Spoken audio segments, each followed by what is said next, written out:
Chapter 3, State of Growth. We're going to start off with the age of the railroads in Lesson 1. In the late 1800s, the United States experienced incredible growth. The nation's economy and population expanded by leaps and bounds. Much of the growth was due to the construction of the railroads that stitched the country together, connecting city to city and coast to coast. The construction of the railroads fueled Washington's lumber and coal industries. Again, lumber for the railroad ties and coal to power the locomotives. It brought thousands of immigrants to the new state. Again, key ideas working for the Northern Pacific Railroad and the Great Northern Railroad connected Washington to the rest of the country. The growth of railroads contributed to economic development in the state and the nation, and the United States government provided generous loans and land grants to build transcontinental railroads. Key terms here, we're talking corporation, corruption, distribution, invest, solvent, stock, subsidy, terminus, and transcontinental. Railroads connect Washington. When Isaac Stevens became Washington's first territorial governor, he had several responsibilities. Negotiating treaties with Native Americans topped the list. The treaties transferred Indian lands to the U.S. government, which opened them to white settlement. But these lands were not just for homesteads. Plans called for building a railroad through the territory. In the same year that Washington became a territory, 1853, Congress passed the Pacific Railroad Survey Bill. The new law authorized the exploration of a potential route for the nation's first transcontinental railroad. Transcontinental means extending across the continent. In this case, from the Atlantic coast to the Pacific coast. Because the United States had gained so much territory in the Mexican War, there were at least 4 possible routes for a transcontinental railroad. Governor Stevens was asked to explore a northern route that would connect the Great Lakes region to the Puget Sound. With so much ground to cover, Stevens shared surveying duties with Captain George B. McClellan, who had served as a commander in the Union Army during the Civil War. McClellan's party traveled from the west in search of a practical route through the Cascades. Stevens' party traveled from the east, following the Missouri River to the mouth of the Yellowstone at Fort Union. Stevens concluded that there was at least 2 possible routes over the Cascades. However, the U.S. government decided to build the first transcontinental railroad further south.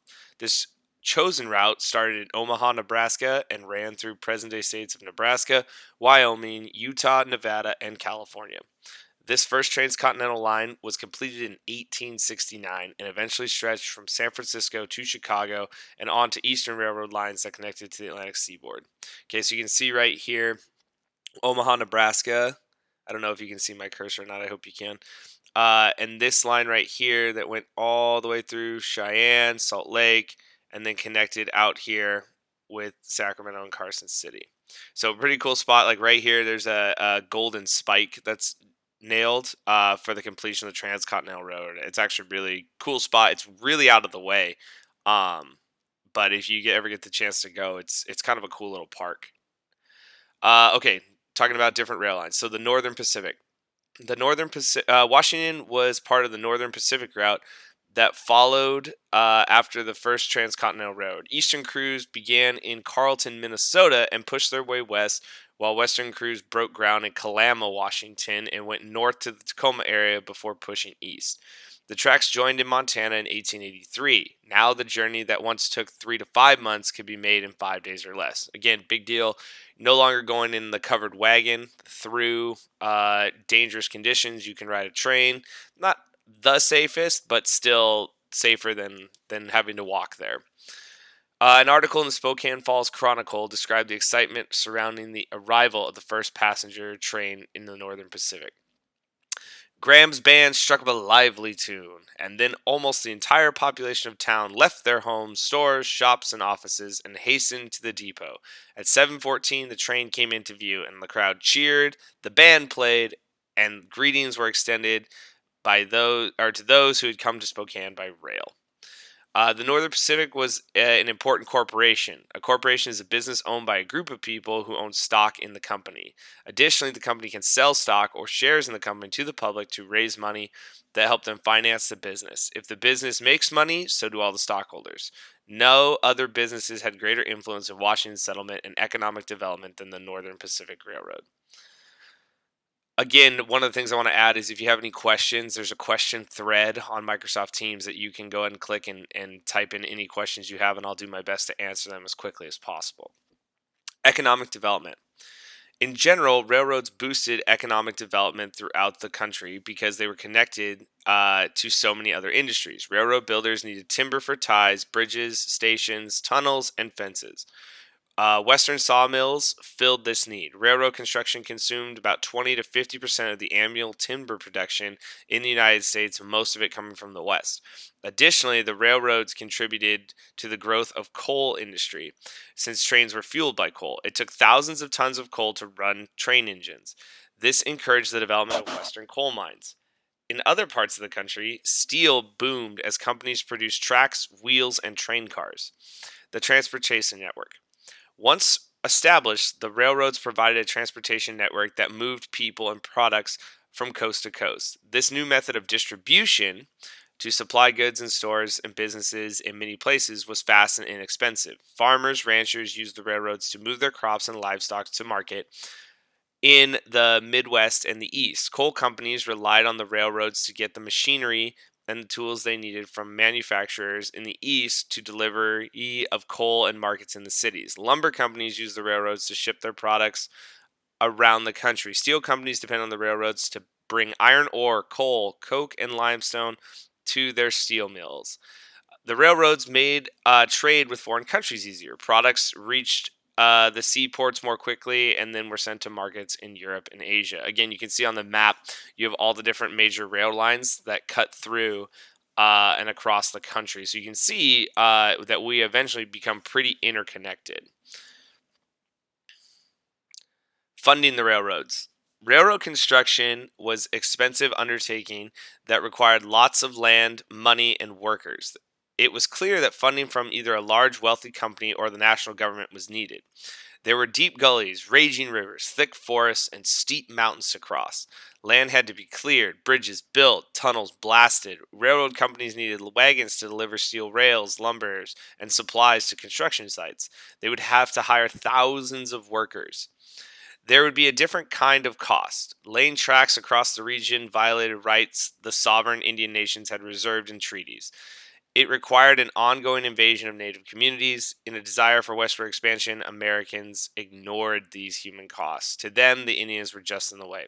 Super important to remember that Native Americans, even when treaties are made with the U.S. government and they agree to them, the U.S. government sees the Native Americans as halters of progress, people living in the past, and the railroads are the future, and so they're not going to let somebody hold them up. Uh, and that's really big. So the Native Americans are going to pay a huge price on this. The other thing is Plains Indians. So the Indians that we know that lived in teepees or movable shelters. Relied on heavily on buffalo. The railroads are actually going to lead to the destruction of the American buffalo population because people are going to shoot the buffalo from far off, so not to disturb the herd, and then just cut the buffalo's hide off and take it and leave the meat to rot, thus basically decimating the American buffalo herds. Loans and grants. The federal government helped fund construction through loans and land grants. To encourage settlement in the West, it distributed the land to farmers, ranchers, and timber companies and railroads. Laws such as the Homestead Act, the Timber Culture Act, and the Pacific Railway Acts of 1860s and 70s enabled distribution of the land.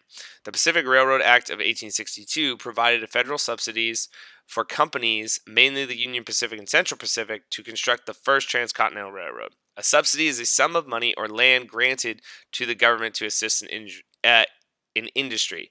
Again, a subsidy could be one of the examples of subsidies today is where it to control the market of agricultural products. So, like farming, they actually pay farmers not to grow things because if there's too much of something, then the price of it drops. Right? If I can find this product anywhere, I'm going to buy the cheapest product. Versus if there's less of something, then the price can stay a little bit higher. Construction of the Northern Pacific was made possible through federal land grant subsidy of 40 million acres. Railroad companies set aside land for tracks and sold the remaining land to settlers, which provided more funding for the construction. Additionally, the government provided loans for each mile of track laid. The rougher the land, the higher the loan amounts. Without land grants, this would have been almost impossible for private companies to build the Transcontinental Railroad. So let's take a look at the Great Northern here. The nation's sixth transcontinental railroad was built by the Great Northern Railroad Company. The Great Northern lived up to its name by building rails that skirted the Canadian border and ran westward from Minnesota through North Dakota and Montana to the Pacific coast at its terminus in Seattle. A terminus is the last stop and the end of a rail line. The president of the Great Northern Railroad, James Hill, is credited with fueling the economic growth of Seattle and the Northwest. Hill built the railroading empire by using his money wisely and promoting his railroad effectively. His business was described as an empire because of the large size and economic influence. Unlike his competitors, Hill did not get financial help from the federal government. Instead, he financed his railroad by selling land to homesteaders and real estate developers, beating the competition. Once the Great Northern was complete, Hill went after his biggest competitor, the Northern Pacific. A ride from St. Paul, Minnesota to Seattle on the Great Northern was almost half the price of the same trip on the Northern Pacific.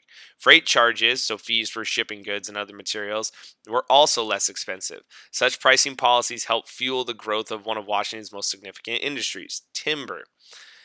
In addition to charging lower ticket prices and freight rates, Hill also helped spur the growth of agriculture and ranching in the Northwest. A student of agricultural science, he used what he knew to introduce new farming methods and new breeds of cattle and hogs to the region. For example, farmers could board his trains at stops throughout the West to speak to experts about new methods of increasing wheat harvests. These happy and more productive farmers took advantage of Hill's reduced rates to get their crops to market. Hill's methods were so successful that when other major transcontinental lines went bankrupt, unable to pay their debts, the Great Northern remained solvent or able to pay its debts. The Great Northern was used as a financial way to purchase the Northern Pacific. So again, you can see down here, one of the big ones is Weyerhaeuser. My dad worked for Weyerhaeuser, or worked in logging, so this is kind of give a little bit. So one of James Hill's neighbors in St. Paul, Minnesota, happened to be named Friedrich Weyerhaeuser. At the time that he moved next door to Hill, Weyerhaeuser was head of a timber company in the Midwest. His company had logged most of the forests around the Great Lakes, and he was in search of more trees to harvest. When Hill purchased the Northern Pacific Railroad, he became owner of not only the rail lines and rail cars, but also of about 44 million acres of land. The land was rich with timber. In what historians describe as the largest single land transfers in American history, these two businessmen made a deal. Hill agreed to sell his neighbor 900,000 acres for $5.4 million. This worked out to be $6 an acre. As part of the deal, Hill agreed to charge Weyerhaeuser very low shipping rates for his timber. And we'll talk about industries, and Weyerhaeuser is a big one that comes later on. All right, so it wasn't all sunshine and rainbows for the track layers. So abusive practices. One downside of the loan practice and land grant system was fraud.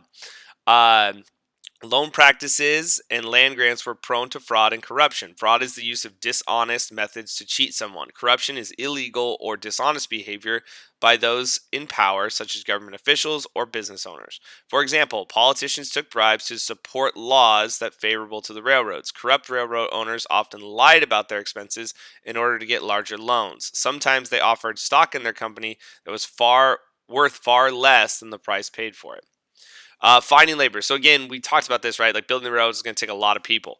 So building transcontinental railroads took more than just planning and funding. It took more than just natural resources. It took tremendous amount of human resources as well. In order to get enough workers to build railroads, the government and the railroad companies encouraged immigration, so traveling from your homeland to a new place, from Europe and Asia. As you will read in the next lesson, immigrants do answer the call.